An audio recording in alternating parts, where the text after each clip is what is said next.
Il n'y a pas de ligne de tram à Gansoren. C'est donc sur le territoire de Berchem-Sainte-Agathe que nous allons nous balader avec le bourgmestre de la commune, Hervé Gillard.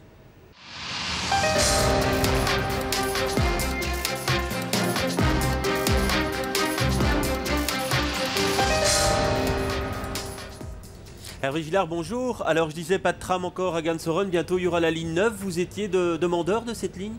Alors effectivement, la commune de Gansoren n'a pas de tram en ce moment. Il y a un projet que vous connaissez, qui est un projet de la région bruxelloise, qui nous est tout de même imposé et qui fera qu'un tram neuf, une ligne 9... Et donc imposé, ça veut dire que vous n'êtes pas très content aujourd'hui? Alors on n'est pas très content parce que ça ne nous concerne pas directement et nous n'avons pas toujours jugé utile le passage d'un tram en partie sur le territoire de la commune de Gansoren. Donc ce sera sur une petite partie du territoire. Vous ne pensez pas que les riverains là pourront en profiter pour rejoindre plus facilement Simonis en fait? Alors effectivement, nous avons par rapport à cette demande remis un avis favorable néanmoins, mais sous certaines conditions et notamment l'interdiction d'une halte de ce tram à hauteur de l'avenue de l'Exposition universelle, en tout cas à hauteur du pont de l'avenue de l'Exposition universelle, parce que nous présupposons qu'un deuxième projet est en train de se mettre en place, à savoir la mise en place d'une gare RER à hauteur de ce pont avenue de l'Exposition universelle. Et bien évidemment, cela n'intéresse en aucun cas les habitants de la commune de Gansoren. Donc ils ne sont pas demandeurs d'une halte RER, les habitants de la commune de Gansoren? Alors les habitants sont sans doute attentifs à la présence d'un RER, parce que je pense que cela concerne l'ensemble des Bruxellois. Je pense que le lieu qui est choisi ou présupposé choisi par la région bruxelloise n'est pas opportun et qu'il y a probablement d'autres endroits pour disposer d'une gare RER. Ok, ben on aura l'occasion d'en reparler. Alors vous savez, le principe ici, c'est qu'on a demandé à des internautes via les réseaux sociaux de vous poser des questions. Voici tout de suite une que je vous propose de découvrir. Vos slogans de campagne étaient le changement et vite. Il est où ce changement, Hervé Gillard? Aujourd'hui, il est où ce changement, à part la majorité? Le changement, il ne peut pas se faire, vous l'aurez bien compris, en 2 mois. Alors ça fait à peine 2 mois que j'ai prêté serment. Le changement, en tout cas, il est déjà perceptible au niveau de la méthode de travail. C'est une méthode de travail qui est plus collégiale que précédemment, sans doute. C'est une méthode de travail qui fait place, je dirais, à la responsabilisation de l'ensemble des membres du collège. En termes de collégialité, on n'a pas toujours eu l'impression ces derniers temps que c'était la franche camaraderie entre vous et vos partenaires du PS. Je n'ai pas entendu cela, il n'y a aucun écho on se regarde parfois en chien de faïence, on a l'impression qu'on s'ausculte, qu'on se regarde, qu'on s'épie à certains moments entre le MR et le PS. D'abord, ce n'est pas une bande de joyeux lurons qui se sont mis autour de la table pour gérer la commune de Gansoren. Ce sont des partenaires politiques avec des sensibilités politiques différentes, avec des personnalités différentes. Mais ce qui est essentiel et important, c'est que ces différents partenaires, malgré leurs différences, s'entendent sur un programme de majorité. C'est ce que nous faisons et cela se fait dans une ambiance qui est particulièrement cordiale, en tout cas pour l'instant. Donc cordialité, c'est le mot avec lequel vous définissez l'entente au sein de la majorité aujourd'hui? Alors il n'y a peut-être pas de grande chaleur, mais il y a de la cordialité en tout cas entre les partenaires et surtout, je pense, une confiance par rapport au projet qui est mis sur la table. Alors on va voir tout de suite une autre question et elle est signée Geneviève Piette en fait du FDF. Vous allez la voir tout de suite. Alors pourrez-vous assumer ce que vous avez promis? Comment allez-vous améliorer la propreté, la sécurité, sans toucher au portefeuille du citoyen? Hervé Gillard. Mais je reconnais que c'est une excellente question de la part de Madame Piette. C'est que bien évidemment, le changement que l'on entend mettre sur pied ne pourra pas se faire sans tenir compte d'une contrainte budgétaire et financière importante. Vous n'êtes pas sans savoir que la commune de Gansoren est sous tutelle financière et donc un certain nombre de projets devront bien évidemment tenir compte à tout moment de ces difficultés financières. Donc vous faites ça va être un changement, mais un changement sans argent en fait. Ça sera un changement. D'abord, il ne faut pas tout changer. Il y a un certain nombre de choses qui se faisaient précédemment et qui sont à maintenir, voire à renforcer, mais il ne faut pas nécessairement changer l'ensemble des politiques qui étaient... Alors, par exemple, la propreté, il faut l'améliorer, ça coûte de l'argent, est-ce que vous avez les moyens? Alors, par exemple, la propreté, ça ne coûte pas de l'argent. Je pense que la propreté, c'est une question d'optimiser les services offerts aux citoyens. Pour améliorer la propreté, il faut d'abord identifier les endroits qui posent problème. Je pense à l'avenue Charles Quint. Alors là, il va falloir améliorer les coordinations entre les différents services. Je pense à la police, la prévention, les sanctions administratives, les services de la région bruxelloise, donc il n'est pas etc. question pour vous d'augmenter les effectifs de la brigade propreté, c'est pas nécessaire selon vous? Mais c'est un excellent exemple. En matière de propreté, il n'y a aucun projet à l'heure d'aujourd'hui d'augmenter les effectifs en matière de propreté. Ce que nous souhaitons, c'est améliorer l'efficacité des services, améliorer la coordination entre les différents services et notamment la sensibilisation, par exemple dans ce cas de figure, la sensibilisation des citoyens à la propreté. Donc ça veut dire que les services n'étaient pas assez productifs jusqu'ici, Hervé Gillard? En tout cas, en matière de propreté, je peux vous assurer que les services n'étaient pas effectivement assez productifs, non.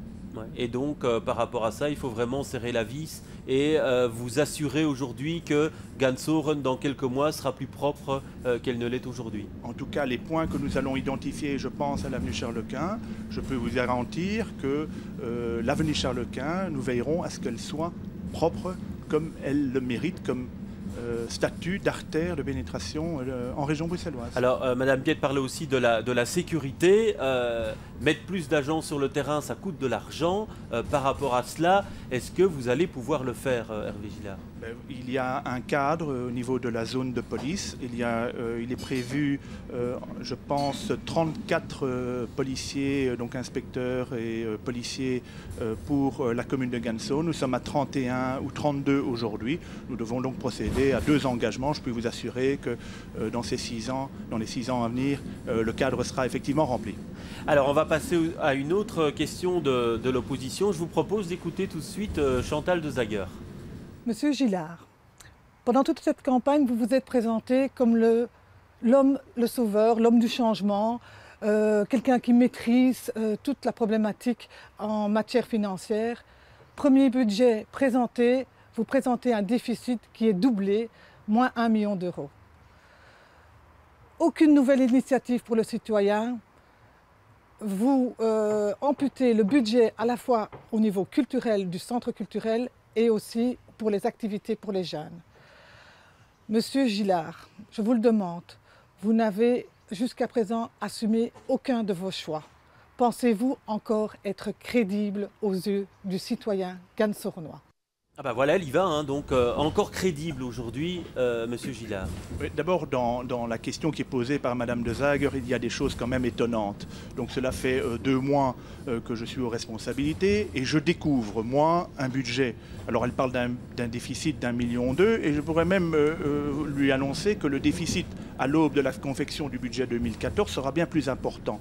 Mais les raisons qui sous-jacentes à la création de ce déficit, ce n'est pas des politiques nouvelles initiées par la nouvelle majorité, c'est simplement la détérioration d'un certain nombre de paramètres socio-économiques qui font que les recettes, je dirais, de la commune de Ganson vont en diminuant. Madame Dezaguer dit qu'on a augmenté les frais de fonctionnement en fait, de la commune. Donc, alors, nous sommes sous tutelle financière, nous sommes dans un corset financier. Nous avons un inspecteur de la région bruxelloise à demeure qui fixe des règles strictes en matière d'évolution des frais de fonctionnement. Il est donc totalement impossible, quand bien même j'en aurais la volonté, d'augmenter les dépenses de fonctionnement au-delà des paramètres qui sont imposés par la région bruxelloise. C'est donc ce que Mme Dezaguer dit est totalement faux. Ouais. Par contre, le centre culturel, effectivement, a vu raboter son budget et la jeunesse également. Alors, ce sont par exemple des choses qui sont totalement fausses. Donc, la commune de Ganson et nous qui sommes responsables aujourd'hui, nous devons faire des efforts dans tous les secteurs, dans tous les départements et dans tous les secteurs de la commune de Ganson. Il est évident que lorsque l'on constate que le centre culturel ou la maison des jeunes ont au fil des années accumulé un bas de laine de 70 à 150 000 euros, ou 120 000 euros pardon, pour la maison des jeunes. Il est normal, puisque cet argent est non utilisé, qu'une partie de cet argent revienne à l'autorité publique. C'est ce que nous avons fait. Ça veut dire que les mesures que nous avons prises, et j'insiste là-dessus, les mesures que nous avons prises dans le secteur culturel ou dans le secteur de la jeunesse sont indolores au niveau des frais de fonctionnement, indolores au niveau du personnel, et, donc, indolores, j'entends bien, indolores au niveau du programme d'activité en matière de jeunesse et en matière de culture. Et quand Chantal Dezaguer dit que le centre culturel n'arrivera plus à remplir ses missions à cause du rabotage de ses subventions, vous dites c'est faux. On a retiré 10 000 € qui se retrouvaient dans un bas de laine d'environ 70 000 € au centre, au niveau de la trésorerie du centre culturel La Villa. Donc cette mesure est totalement indolore sur le plan des activités culturelles. Et le chiffre que j'ai entendu pour la Maison des Jeunes, c'est 25 000 €, c'est ça? Tout à fait, tout à fait. Donc, sur, sur une réserve de 120 000 €. Donc la Maison des Jeunes a accumulé au fil des années un bas de laine de 120 000 € dont il n'a pas besoin pour réaliser les différentes activités qu'ils mettent en place. Mais est-ce que c'était les meilleurs endroits pour aller chercher de l'argent, Hervé Gillard? Nous avons été chercher de l'argent dans tous les secteurs et le principe de base était de maintenir un niveau d'activité et un niveau de prestations sociales, parce qu'il y a d'autres secteurs bien évidemment au niveau communal, un niveau de prestation qui soit le plus adapté et le meilleur au profit des habitants de la commune. Allez, on continue avec l'opposition avec une question d'Alain Beckmans. Il y a une étude prévue de 50 000 € pour, tenez-vous bien, le réaménagement de cette place Guido Gezelle. Alors ma question c'est, est-ce que c'est vraiment nécessaire? Est-ce qu'il n'y a pas d'autres choses plus urgentes à Gansourne, comme la propreté publique, l'insécurité routière? Est-ce que c'est vraiment nécessaire d'avoir un projet inutile? Alors on a vu les images, hein. On n'a pas l'impression qu'elle a besoin d'un réaménagement, hein, cette place Guido Gezelle. Alors, deux aspects dans la question de M. Beckmans.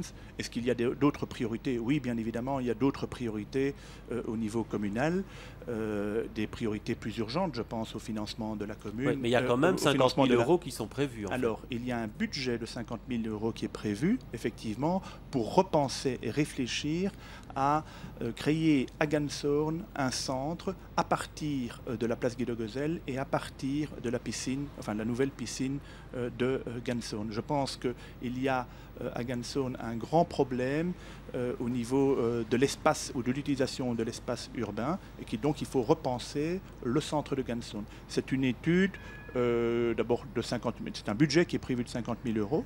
Il s'agit de repenser un petit peu l'aménagement. Oui. Mais est-ce que c'est nécessaire quand on voit la place aujourd'hui, qui a quand même une convivialité, c'est un petit noyau urbain dans le cœur historique de la commune. Est-ce qu'au vu des difficultés budgétaires que vous soulignez, est-ce qu'on doit dépenser cet argent-là à cet endroit-là? C'est une enveloppe qui est prévue, c'est une enveloppe qui ne doit pas nécessairement être dépensée, c'est une première chose. Deux, la place Guido Gezelle, effectivement, elle est jolie, mais elle est très peu accessible pour la plupart des Gansournois. Ceux qui fréquentent la place Guido Gezelle, en l'occurrence, ce sont certainement les personnes dans les environs très proches. Et donc, ce que nous souhaitons, c'est de faire un centre qui puisse attirer l'ensemble des Gansournois. Je pense qu'il faut penser à l'ensemble de la commune et non pas aux quelques voisins des quelques établissements qui s'y trouvent. Ouais, et donc vous voulez la rendre plus accessible, c'est ça en fait? On veut la rendre plus visible. On veut la rendre plus accessible, plus visible et en tout cas plus attrayante pour attirer, je dirais, un plus grand nombre de personnes et d'habitants. Alors on va voir tout de suite une autre question sur un point qui risque encore de créer pas mal de remous ces prochains mois, c'est la piscine. Regardez tout de suite cette question. Pouvez-vous nous assurer que la piscine ouvrira cette année? Combien coûtera l'entrée finalement? Elle ouvrira cette année parce qu'on parle de report d'ouverture. Est-ce que c'est exact ou pas, Hervé Gillard? Moi, je n'ai jamais parlé de report d'ouverture. Alors, la piscine de Gansourne, en deux mots, nous avons sollicité, enfin l'ancienne équipe, et c'est tout à son honneur, tout à l'honneur de Mme Carté d'ailleurs d'avoir pu solliciter des subsides régionaux et fédéraux pour pouvoir rénover la piscine de Gansourne. Maintenant vous n'avez pas de quoi assurer les frais de fonctionnement. Maintenant, reste l'épineuse question du financement quotidien de cette piscine. Il y a un écart entre les recettes escomptées de cette piscine et les dépenses de fonctionnement et les dépenses de personnel qui va aussi entre 300 et 500 000 € Et ça, c'est par pas an. réglé du tout? Alors ça, c'est une question qui n'est effectivement pas réglée. Et donc dans ce cadre-là, on n'ouvre pas alors tant que c'est pas réglé? Elle n'est pas réglée, c'est pas pour autant que nous ne trouverons pas nouvelle majorité. Madame Carté et moi-même, nous faisons régulièrement des appels du pied auprès des communes voisines pour qu'elles participent en tout ou en partie au financement de cette piscine. Et donc l'ouverture, c'est pour quand finalement? Alors l'ouverture, alors je ne suis pas devin, mais on pourrait présupposer que la piscine sera ouverte avant la fin de l'année. Ouais, donc vous êtes hyper prudent, hein. Donc on pourrait supposer, vous nous dites donc, c'est qu'aujourd'hui on n'en est nulle part en fait, Hervé Gillard. Alors, je pense que c'est de ma responsabilité que d'être prudent dans ces matières-là.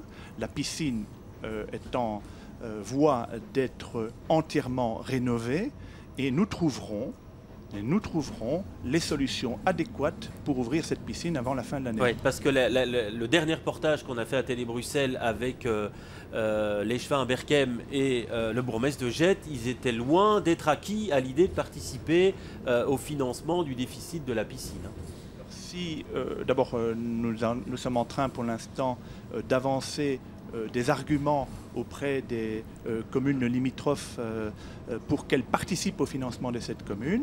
Et nous allons solliciter, vous l'aurez bien compris, l'aide et l'appui de la région bruxelloise qui nous a déjà bien aidés pour rénover cette piscine. Et je pense que c'est également de sa responsabilité que de veiller au financement, en tout ou en partie, de la gestion quotidienne de cette piscine. Alors il y a la question de l'entrée. Est-ce qu'il faudra booster le prix d'entrée pour limiter le déficit, ou alors vous gardez cette idée d'une entrée à 1,50 € d'après ce que je me suis laissé entendre? Alors l'accord de majorité prévoit que nous maintenons pour l'ensemble de nos infrastructures sportives des prix qui soient totalement démocratiques et qui permettent au plus grand nombre donc de participer. Donc demander 3 €, vous ne le ferez pas, quoi? Alors demander 3 €, nous ne le ferons certainement pas. Et 1,50 €, ça reste... C'est une tendance qui est en train de s'exprimer, oui. Ouais. Et donc il ne sera jamais question d'augmenter le prix pour limiter le déficit? Alors il est possible aussi que les prix varient selon que vous apparteniez à l'une ou l'autre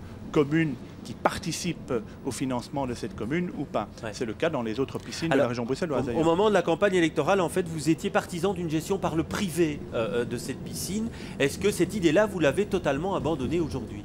Alors, c'est une idée que j'ai défendue effectivement et qui est inscrite, c'est-à-dire que nous sommes à la veille de l'ouverture de la piscine de Ganzon et donc il devient particulièrement difficile de solliciter dans les heures qui viennent d'éventuels partenaires privés pour participer à la gestion de cette piscine. Parce que pour pouvoir attirer des entrepreneurs privés à la gestion de cette piscine, il faut rendre cet édifice rentable. Ce qui signifie qu'il faut étoffer l'offre sportive autour de cette piscine. Et cela ne peut pas se faire en 2 mois. Mais la prochaine intercommunale qui sera mise sur pied pour gérer cette infrastructure publique aura pour mission notamment de trouver des sources de financement alternatifs qui pourront venir combler en tout ou en partie, je répète, le déficit de cette piscine. Voilà, on retiendra en tout cas qu'il n'y a pas de solution aujourd'hui et qu'on ne connaît pas la date d'ouverture précisément. Alors une autre question maintenant, vous la découvrez tout de suite, il n'y a pas assez de place dans les écoles de Gansoron. Qu'est-ce que la commune compte faire pour y remédier? La question sous-jacente, c'est est-ce qu'il faut créer un enseignement communal à Gansoron, Monsieur Gillard? Il n'y en a pas, c'est une particularité de Gansoron. Effectivement, c'est une particularité de la commune de Gansoron de ne pas disposer d'enseignement primaire et secondaire communal. Ouais. Je rappelle qu'il y a tout de même un enseignement maternel et des crèches au niveau communal. C'est une centaine de places au niveau des crèches et environ 329 places au niveau de l'enseignement maternel. Par contre, nous avons un réseau libre et de la communauté française qui est particulièrement étoffé puisqu'il y a à peu près une population scolaire d'environ 5200 Donc il n'y a pas besoin d'écoles supplémentaires en fait. En date du 31/12 de cette année. Donc qu'est-ce que cela signifie? C'est que l'offre en matière d'école, elle est présente, qu'il serait peut-être légitime qu'un jour on réfléchisse à étoffer effectivement l'offre d'école sur le plan communal, mais pour des raisons, et vous l'aurez compris, pour des raisons strictement budgétaires et financières, il nous est totalement impossible de penser aujourd'hui, en tout cas dans cette législature, à la création d'un enseignement primaire communal. Tout de suite, une autre question, elle est de Karine Delouit en fait. Vous avez décidé d'annuler toutes les autorisations qui avaient été accordées à des citoyens et à certains de nos enfants d'être mariés officiellement par un conseiller communal de Progansoor. Cette décision ne témoigne-t-elle pas d'une profonde lâcheté en vous attaquant soit à des citoyens qui nous soutiennent, soit à nos propres enfants.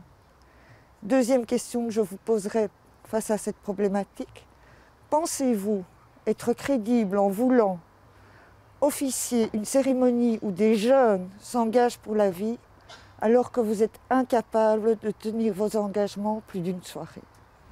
Ah ben voilà, une question très personnelle, ça, sur la faculté donnée à Progan-Sauron, à un conseiller Progan-Sauron de célébrer un mariage. Vous êtes revenu sur cette décision. C'est vrai que c'est un peu poteau-poteau local, mais une réponse à Karine Delouit. C'est une question qui ne mérite pas d'être posée, qui n'intéresse en rien les habitants.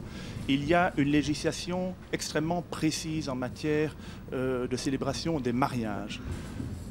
Karine Delouit nous dit que c'était permis, en fait, qu'un conseiller communal Progan-Sauron célèbre un mariage. Ça n'a jamais été permis. Il n'y a jamais aucune demande officielle qui avait été introduite auprès du Collège des bourgmestres et échevins en ce qui concerne une demande spécifique.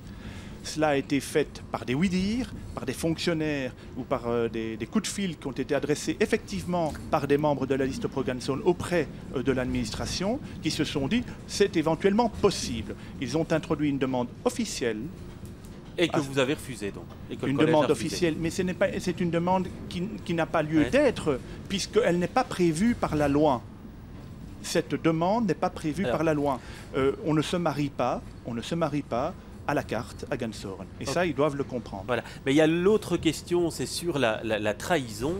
Est-ce qu'aujourd'hui, parce qu'on va rappeler que vous aviez d'abord signé avec Progan-Sauron, puisque vous êtes revenu sur votre parole et que vous avez finalement signé avec le PS.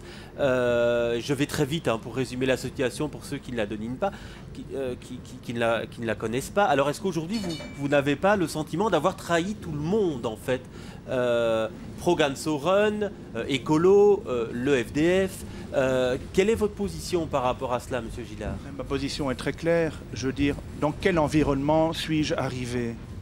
J'ai mis fin à 2 ans d'échanges, d'invectives entre Madame Carté, Monsieur Compagnie, entre Madame Carté, Madame Delouit, qui ont eu des conséquences terribles puisqu'il y avait un projet de rénovation de la maison de repos du centre public d'aide sociale qui n'a pas pu voir le jour. Ça, c'est le décor dans lequel moi je suis arrivé. Il y a eu trahison successive au sein du Parti socialiste, Monsieur Compagnie, Madame Dezingre, qui s'est traduit, vous le savez, je vous le rappelle, par des licenciements, en tout cas des exclusions, excusez-moi, des exclusions successives. Voilà l'ambiance dans laquelle j'arrive le soir du 14 octobre. Ouais. Vous imaginez bien que là-dedans, peu de gens, très peu de gens, ont gardé leur parole pour pouvoir mettre sur pied une majorité. Il y avait un accord préélectoral, nous a-t-on dit, entre le PS, le MR et le FDF. Le 14 octobre, vous ne le respectez pas, vous signez avec Progan-Sauron et avec Écolo, et puis vous revenez sur cette parole et vous re-signez avec le PS. Alors par rapport à ça, est-ce que tout le monde n'a pas des raisons de se sentir trahi, Monsieur Gillard? En tout cas, ce qui compte aujourd'hui, c'est l'accord de majorité qui a été signé par l'ensemble des partenaires. Aujourd'hui, l'ensemble des partenaires semble en tout cas satisfait par l'accord qui est mis sur la table.